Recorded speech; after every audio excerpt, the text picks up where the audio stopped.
Hey everyone. Hi. I just hop on the last possible second so we can get all of the free 40 minutes. That's why I Hey guys, hop on. Hi Kate again. how are you? I was thinking maybe we should start with the questions.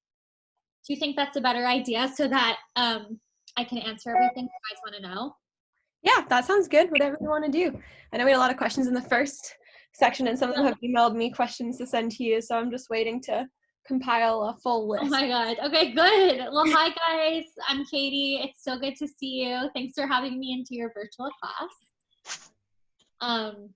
Oh, there's such a pretty picture of someone. Hi guys that are coming up. So if you know a little bit about, shoot, did I just mute myself or no? Okay, good. Okay, so if you know a little bit about me, I run the lifestyle blog Honestly Kate, and I'm also a style expert previously on NBC and Fox, but now for Amazon Live, which is awesome. And I'm actually setting up the Amazon studio in I'm in my childhood home, so in my den, which is crazy because I'm so not tech savvy and I have every piece of equipment imaginable down there that I have to put together.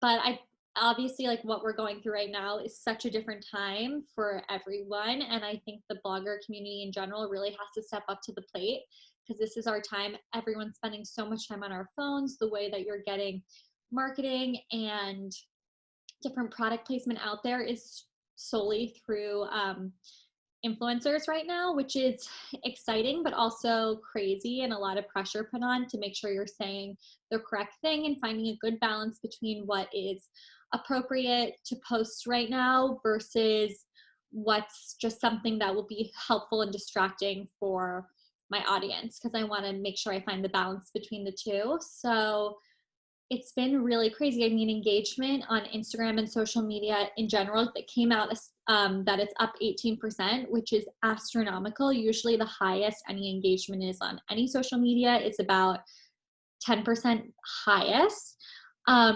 Just to put things into perspective, like I usually range from anywhere between like 4.9 to 10%. So like the middle to above, and 18% for overall is just like out of the park.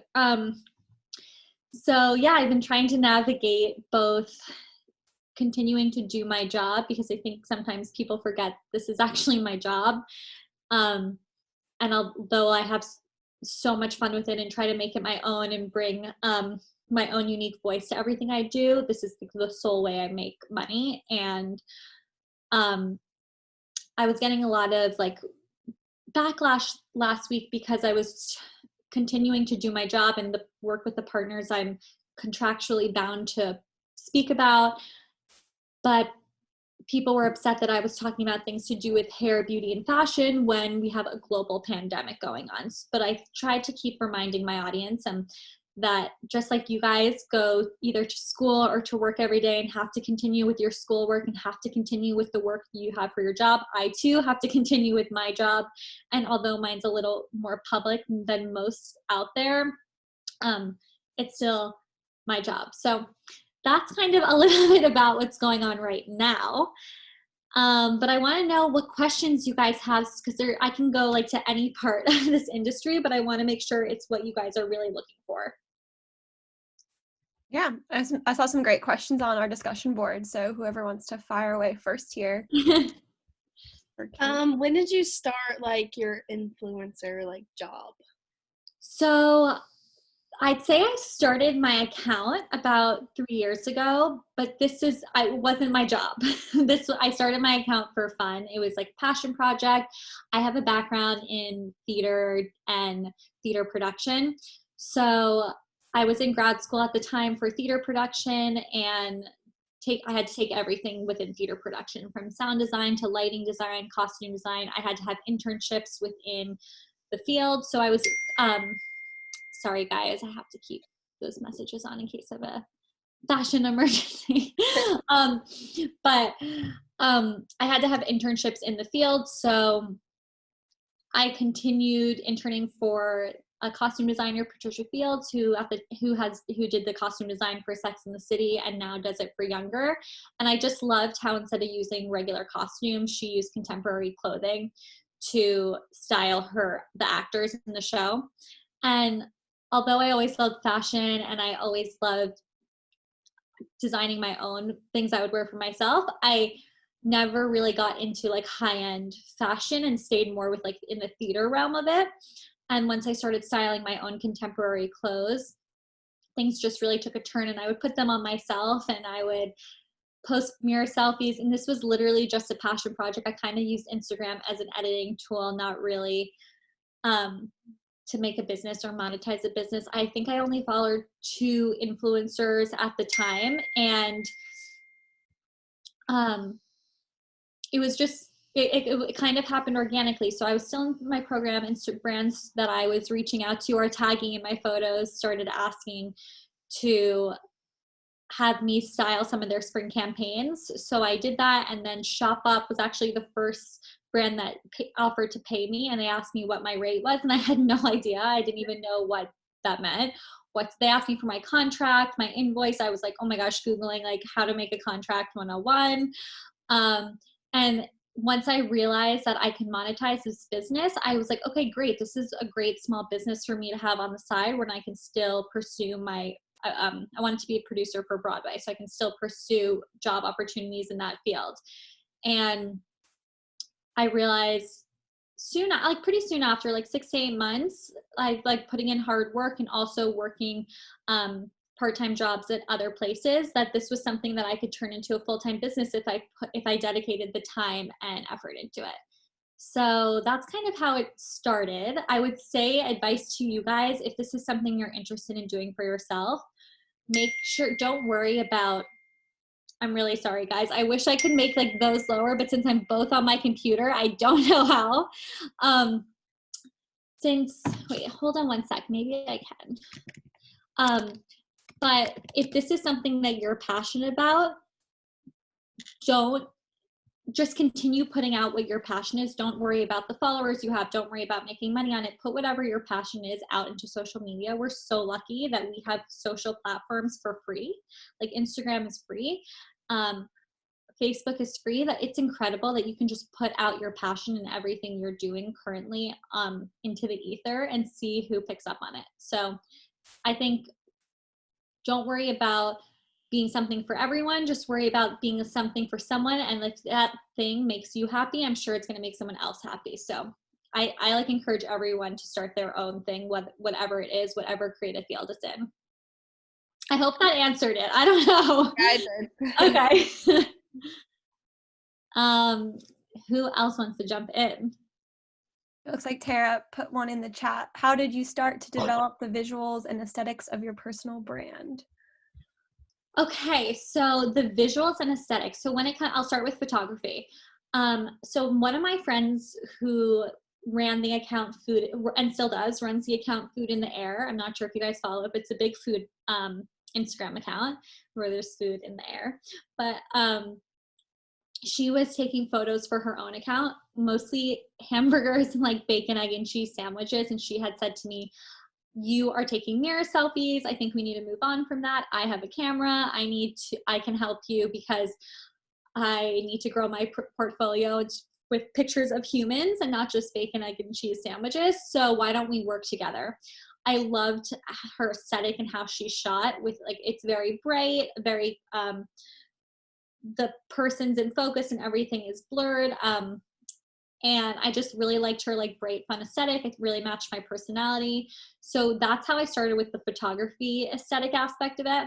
Now that's gone fully out the drain because no one cares about curated feeds. Oh my God, it's so cute. And I think everyone really just cares about seeing your authentic real side. But it did start really with photography. And then I've always like been a very colorful person. I like a lot of color and I like bright colors. So when I developed my blog, I made a mood board for all the things that like make me happy that I would want to look at and brought joy to my life. And that's kind of how I started with the blog aesthetics.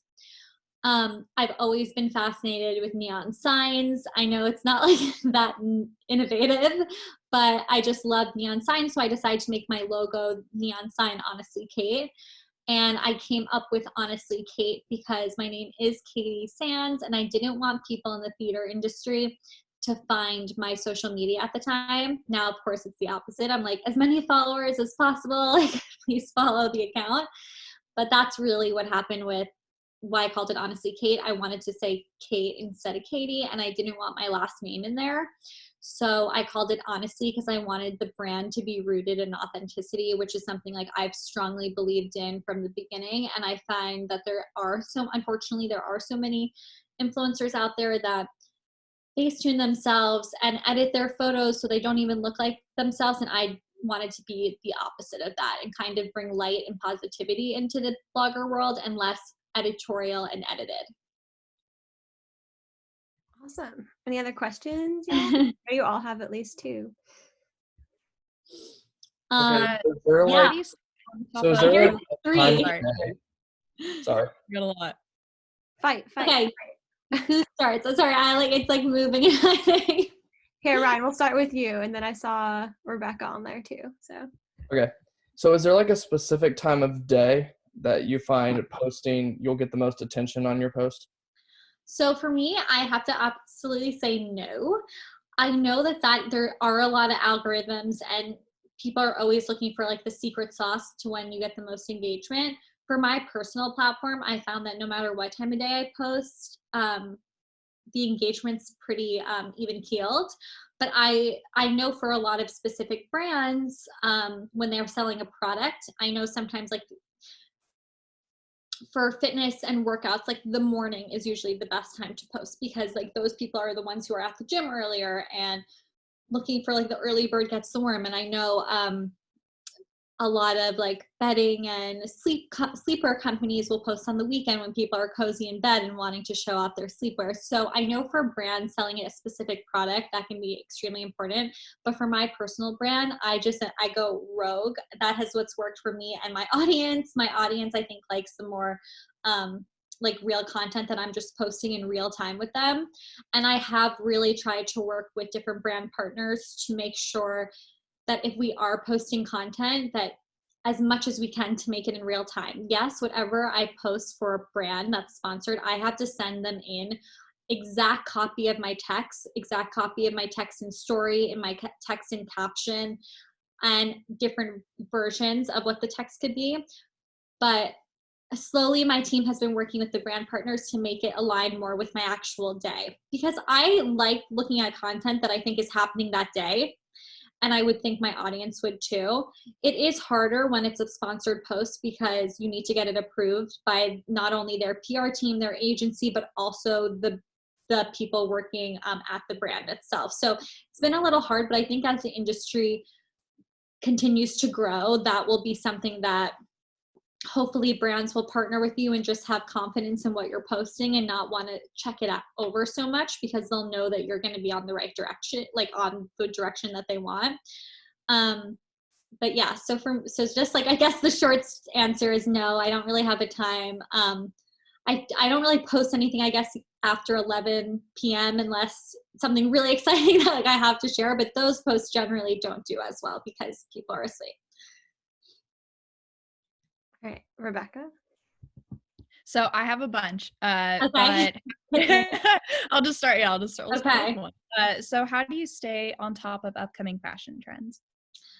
So I really don't try to focus on any like fashion trends unless I'm talking about them specifically for my TV segments. My like style has like pretty much stayed the same my whole life. Yes, like I get very creative some days and I just dress to how I feel, but I try not to stay as much into the trends and stay more on top of like prices and seasons. Like I'll say, especially for TV, like I'm like, okay, the spring is coming. What are the hottest outfits for spring right now? But I'd say like my trend and like my style stays pretty the same. A lot of times when I do TV, they'll have me do trend segments where they'll say, we know tie-dye is really hot right now. Can you give us the 5 hottest tie-dye dresses under 100 to feature, and then I'll go and find those dresses. Usually I already know what they are because I see all the brands lookbooks about 4 to 6 months before they actually hit the market, so I know what's going to be hot like in the time. But usually, yeah, I would say it's mostly for when I do TV segments, and sometimes I'll do a roundup of like my favorite puffers of the moment. And I usually whenever I do roundups, I try to keep the price under 200 because that's what my audience is gonna buy. Does that answer that? Yes. Okay. Let me know your next one. Okay. Yes. So, do you ever compare yourself to other influencers, or do they influence you in any way? Definitely. I think it's so hard not to compare yourself, but I'm so into like collaboration over competition. And luckily, I feel more than ever, and I don't know if it's because of the global pandemic or because influencers are really stepping up to the plate, but I find that we are so much more connected than ever before because people are wanting to raise awareness for good and wanting to show good and using the platform for what it's meant to be, to influence in a positive way. But of course, there's days where I see other influencers working with brands or doing campaigns that I wish I had, but it's mostly work-based. I've worked really hard on myself and my own mental well-being to be able to feel confident in what I'm doing and what I'm putting out. So it's never like competition, like, oh, I wish I was her. It's more, oh, I would love to work with that brand. Like, what can I do to better my own brand so that brand will want to partner with me? And then there's so many influencers I look up to. Oh my goodness. The number one who I think is the biggest influencer, and if you guys haven't watched, I highly recommend you watch the documentary Unposted from Chiara Ferragni. It came out on Amazon Prime Video this year, and I went to the premiere, and it was only like 20 people, which was really exciting. But it just shows a lot about the influencer world from the talent perspective rather than the brand perspective and what really goes into everything. I think she has really paved the way for so many to do so much good and be their real authentic selves, while also showing the ups and downs along the way and letting her audience in. And I think she's done an incredible job talking about the pandemic and keeping the balance between fashion and lightheartedness and distraction, yet also raising money and awareness about what's going on. How many hours a week would you say you like do your job and like plan for certain posts, I guess? Oh, it's like I work 24/7. It's so bad, but I'm really trying to, I've been working really hard to limit my work because I report to myself. It's a little bit hard for me to separate taking breaks and things I need to do for my own well-being to keep myself mentally sane. And I'm constantly, I wake up in the middle of the night and I have 10 million ideas of like new videos I want to talk about or new ideas and captions. And I write pretty lengthy captions, and those usually come to me at night or when I'm like, and then I have to go write them down so I don't forget. But I am someone who really thrives on structure, which is really like funny to my friends and family that I'm in this industry because it's not structured at all. Like I work from home and every single day I have a different day, which is kind of, at first I really wasn't into it because I like wanted to wake up and be like, okay, Mondays are the days I do X, Y, and Z, and Tuesdays, and I know I go to the office at this time, and it's just not like that. So I've set that up myself, whereas like Mondays and Tuesdays I'll go to meetings with brands, I'll get on the phone with brands, I'll talk about all our brand partnerships, and Wednesdays I'll shoot all the content I need for sponsored posts that need to be approved ahead of time. Usually posts need about 3 to 5 days to be approved, and then for Fridays, I'll sit and answer every email that I missed throughout the week or like couldn't answer on the go. And every like morning at 8:00, I check in with my team, which is my agent and our assistant, and just make sure we're all on the same page. I know what I'm doing for the day because it's a different day every day. Sometimes I get really overwhelmed myself and I'm like, I don't know what I'm supposed to be doing or like where I'm going. Like I've showed up to the wrong coffee shop before for meetings. So they're amazing. And I've been with them for about 1.5 years, and they'll remind me like exactly what I have to do that day. Good questions. Keep There's a lot, I think, that goes into it. And I try to always remind people that the picture or the photo that you see or video is like 1% of the 99% that goes into it. Like the rest is really all business, like every other job. It's going over contracts and putting together emails and pitches and sales and coming up with schedules and planning and everything like that. So I think people think it's really glamorous, and of course there's so many aspects of it that are there. I work with amazing beauty brands and get my makeup done all the time, and I test different hair products, and I wear incredible clothes with designers that I've nurtured like long-term relationships with. But I think that it's kind of like I always try to think of it as a show. Like there's 99% is the production going into it, and like the part that's on the outside, on the other side of the curtain, is like the final cherry on top. So I think it's important to remember that, because that was always the most frustrating for me with like my close friends and family, even, which that would be like, your job looks so fun and easy. I'm like, yes, I wouldn't want to do anything else. I absolutely love my job, and I'm so grateful to work in this community, but everyone works the exact same. Anyone else? Before I just like keep talking. See another one in the chat. What are your tips for cultivating industry relationships and building your network? So number one tip is, if you want to be in this industry, which I like to call like the digital creator space, that can be anything from being the face of a brand, so like an influencer, to a photographer. You can be an agent, you can be a PR rep, you can be a creative director, you can be a producer. There's so many job opportunities in the digital space that I think people forget, because they think that it's you can only be an influencer to be in the digital space, which is absolutely not true. And I think in order to be in this space, you have to have no shame at all. You have to be able to really be confident to put yourself out there and take rejection. Like even if you're a photographer and you want to build your portfolio, you have to be able to be comfortable reaching out to at least 10 influencers a day and offering them a free photo shoot in exchange for publicity for yourself, the same way I did with so many brands. I really it's really a sales job. Like I sent 15 emails a day when I first started to every brand possible that I could want to work with, and talked about ways we could partner or ways that I could style their outfits and how I could help them, and continued to ask them for coffee, and I continue saying, I would love to come to your office and meet you and pick your brain. And luckily a lot said yes, even though majority said no.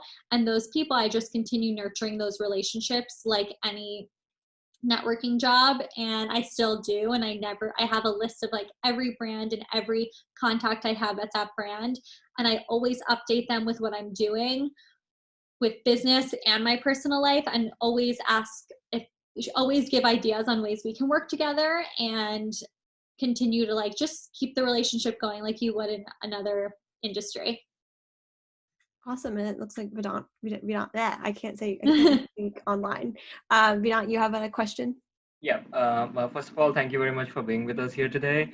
Of course. So my question is, I was on your Instagram page last night, and I saw that on your post, you replied to a lot of comments. So how has that social media monitoring strategy helped you in gaining more followers as well as promoting your brand? So let's see. I don't really use responding to comments as part of my social media strategy necessarily, and I don't know if that actually works with getting more followers. It's just very important for me to continue the relationship and build up the community that I have with my following, because I know without my following, I wouldn't have a job. And the following and the loyalty I have with my followers is like the most important thing, because again, without them, I wouldn't be driving sales. I wouldn't have a job. I wouldn't have created this huge community, which I call Kate's Crew. And the whole reason I started to begin with is because I felt like I could be a voice in the space that's extremely relatable. I've been in everyone's shoes. I understand extremely like a more positive figure, and I knew I couldn't do that without communicating with the people and the followers I had. So I know Instagram has said, and their algorithm changes daily, and I literally I'm on the phone with Instagram all the time, and they claim that if you respond or like or something with different or share different posts, your engagement will go up. I don't know if that's necessarily true or if that works. I just think it's important to continue to build your relationship with the community that follows you. Was that a good answer? Yeah, that was Did I good get answer. it? Okay. Yeah. 'Cause I think, like, I try to answer my DMs, and I go through them. I try to go through them as often as I can. Like, I sit at night and try to answer as many people, but it's really hard. Instagram really hasn't made it easier yet to go through like the newest DMs. So I'll lose some of them sometimes and I can't find the person, or I'll look up the answer because someone was asking about a shirt I was wearing, or someone was asking about the food I ordered, and I have to go off my phone to find the answer, like off Instagram app, and then I lose the message. So it's been hard, but I think I always tell people, like, if to message me on Instagram, but if I don't respond, like, send me an email. My email's on my page. And I always get to my emails because there's the flag feature. Got it. Yeah. Thank you. Of course. Okay. Wait, I yeah. have another question. Okay, yeah. Sorry. Of course.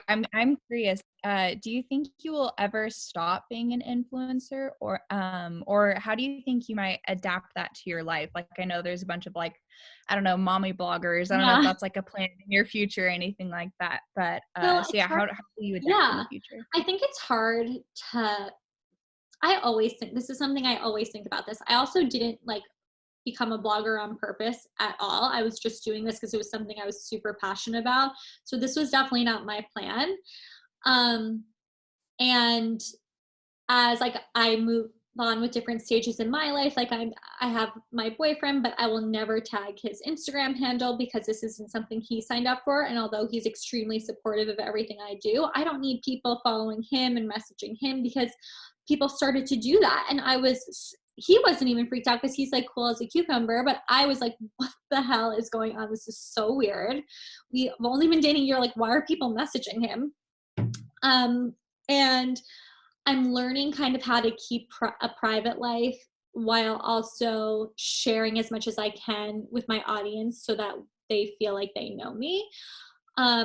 But I always think about it, like having kids in the future. I don't know. Like I see a lot of mommy bloggers and their engagement spikes 100, like it spikes so much because they're posting their kids and because they've created essentially a reality show for themselves without paying a production team, because they're showing their entire life. And I know that helps tremendously with engagement and with partnerships, but I don't know. I guess I won't know until I have kids if that's something I'm comfortable sharing.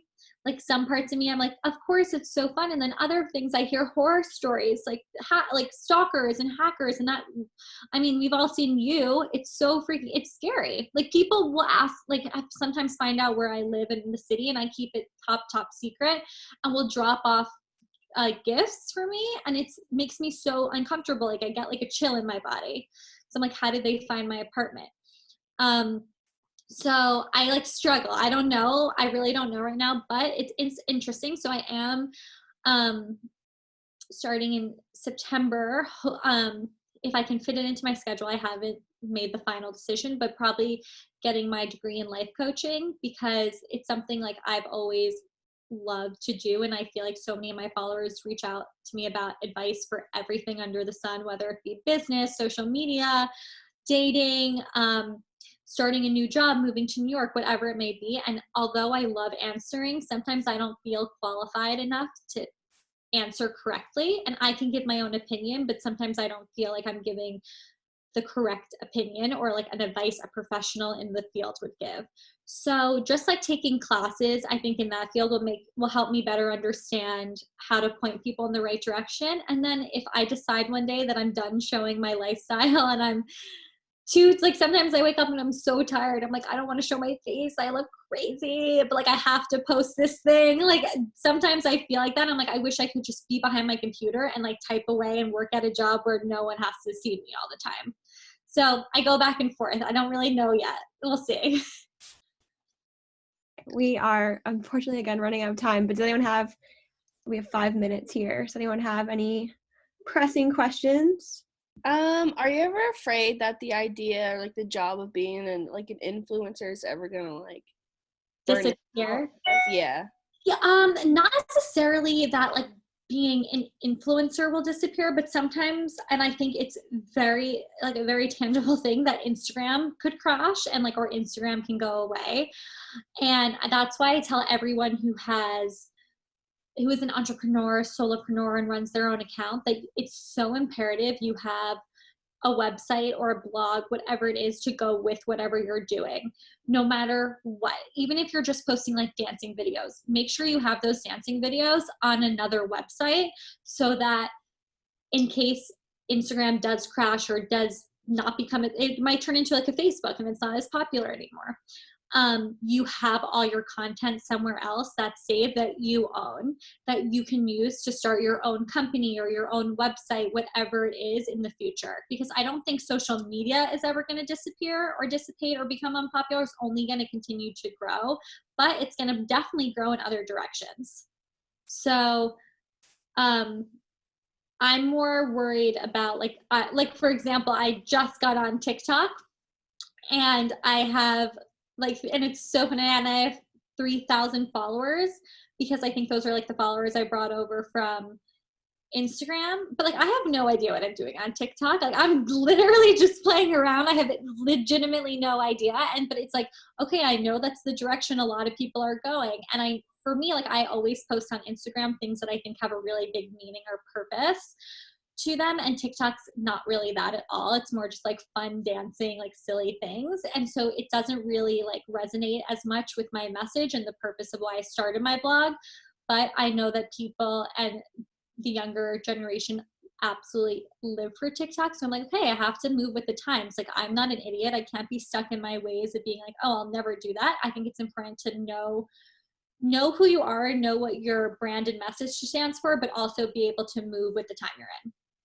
Yeah, I was making fun of myself for finally downloading TikTok during quarantine. Their social media here did not. I actually like really didn't understand it. I thought it was the stupidest thing for so long. Like I thought it was funny, but like I had Vine growing up, so it's the same thing as Vine, right? It's exactly Vine. So it's like, oh, why is Vine becoming popular again? And I was like, I thought I left that in high school. And then I tried TikTok and I'm like, oh wait, it's actually so funny. And I've never laughed at myself that hard or like made fun of myself for like not being able to do the dances, that I was like, this is actually, I think, a really positive, because if this can just make people laugh in a time like we're going through, that's all that matters, right? You're literally mirroring what I said about it. I was like, this is fine. And I did not tell her to say that. So as old people, all remember Vine. Awesome. Yeah, Vine. I'm like, and I love Vine, but I don't know why Vine had to die. Or Dub Smash. I put a Dub Smash on my TikTok and everyone was like, Dub Smash is out, Katie. I'm like, oh, sorry. Anyway, any last minute time? We have 2 minutes left, so I can answer anything, like if you want something last minute. No? Okay. Guys, feel free to email me, message me if anything comes up or you want advice for your own careers. I'm always here to answer them. Thank you so much for coming to both my classes again virtually. So much fun.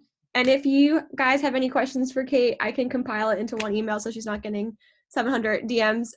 So just email me some of your questions and I'll send them off to her. You guys have some assignments due on Wednesday and your final projects on Friday. Yay! Bye, guys. Thank you so much. Thank you. See you later.